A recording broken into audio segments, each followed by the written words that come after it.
2027 ጋር በተገናኘ ከዚህ በፊት ከነበሩት የዲቪ ሎተሪ ፕሮግራሞች የተለየ አዲስ ነገር ይዞ ብቅ ብሏል። ይህም ምንድነው? አፕሊኬሽኑን ለመሙላት ወይም ዲቪ 27 ፕሮግራም ላይ ለመሳተፍ $1 የአሜሪካን ክፍያን ይመለከታል።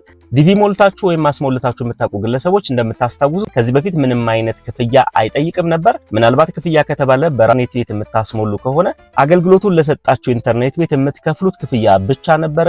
አሁን ግን ባልተለመደ ሁኔታ በአንድ አመልካች ወይም በአንድ አፕሊኬሽን $1 የአሜሪካን እንዲከፈል ሆኗል። ይህ $1 የአሜሪካን ገንዘቡ ትልቅ ላይሆን ይችላል። ከባዱ ነገር ክፍያው የሚፈጸመው በኢንተርናሽናል ካርድ መሆኑ ነው።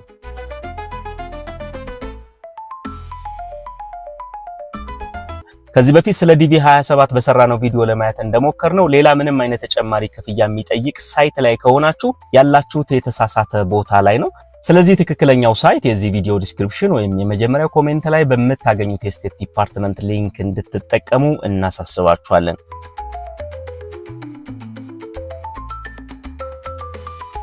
ሌላው ስለ ዲቪ 27 ሲነሳ አዲስ ነገር ተብሎ በተለያየ መንገድ በተለያየ መገናኛ ብዙሃን እየተወራ ያለው ፓስፖርትን በተመለከተ ስቴት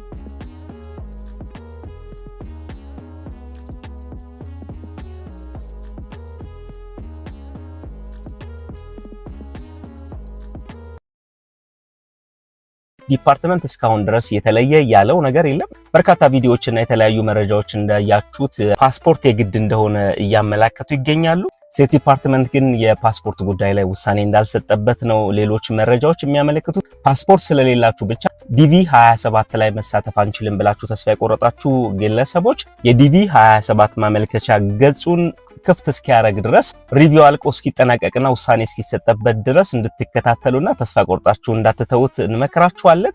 ስለዚህ ፓስፖርትን በተመለከተ እስካሁን ድረስ እርግጠኛ ሆነና ውሳኔ የተሰጠበት ጉዳይ የለም። ያስፈልጋል የሚሉ ሰዎች አሉ። የተለያዩ መረጃዎች ደግሞ ስቴት ዲፓርትመንት ኖቲፋይ እስካላረገ ድረስ እርግጠኛ መሆን አይቻልም የሚሉ ግለሰቦችም አሉ። በእነዚህ በሁለት መካከል ያለ ጉዳይ ስለሆነ እስከ መጨረሻው ድረስ ጠብቃችሁ ፓስፖርት ማያስፈልግ ከሆነ ባላችሁ ዶክመንት ማመልከት የምትችሉ ነው የሚሆነው። ፓስፖርት የግድ ከሆነ እርግጠኛውን ነገር አውቃችሁ ተስፋ ብትቆርጡ ነው የሚሻለው። ስለ አሜሪካ የስራ ቪዛ H1B የሚባለው የቪዛ አይነትና የዲቪ ሎተሪ ማሻሻያዎችን በተመለከተ ይዘንላችሁ የቀረብነው ፕሮግራም ይህንን ይመስል ነበር። በእርግጠኝነት ጠቃሚ ነገር እንዳገኛችሁ ተስፋ አደርጋለሁ።